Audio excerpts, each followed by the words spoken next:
સુરતના મૈદરપુરા હીરા બજારમાં હીરા દલાલની નજર સામેથી મોપેડની ડિક્કીમાંથી રોકડા 9.98 લાખની ચોરી કરી હતી, જેમાં તમિલનાડુની કુખ્યાત ત્રિચી ગેંગ સામે આવી છે।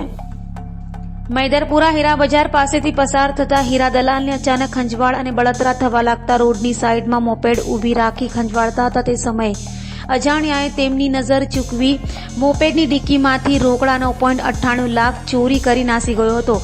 તો સમગ્ર ઘટના સીસીટીવીમાં કેદ થઈ હતી, જેમાં તમિલનાડુની કુખ્યાત ત્રિચી ગેંગ કેદ થઈ છે। ખંજવાળનો પાવડર નાખી ત્રિચી ગેંગ ખેલ કરી ગઈ હતી। હાલ તો બનાવ અંગે મૈદરપુરા પોલીસે હીરા દલાલની ફરિયાદ લઈ વધુ તપાસ હાથ ધરી છે।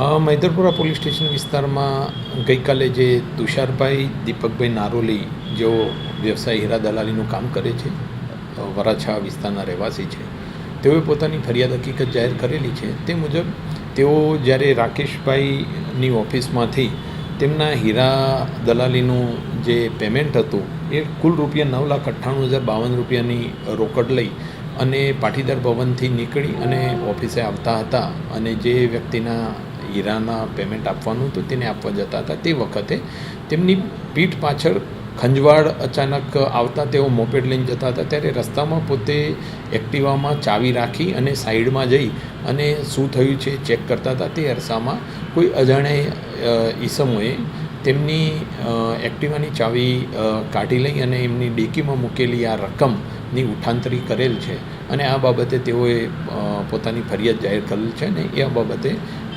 પીએસઆઈ સર્વેલન્સ પીએસઆઈ સોલંકીનાઓ તપાસ ચલાવી રહેલ છે અને સીસીટીવી આધારે આરોપીઓ પકડવા અંગેના ચક્રો ગતિમાન કરેલ છે।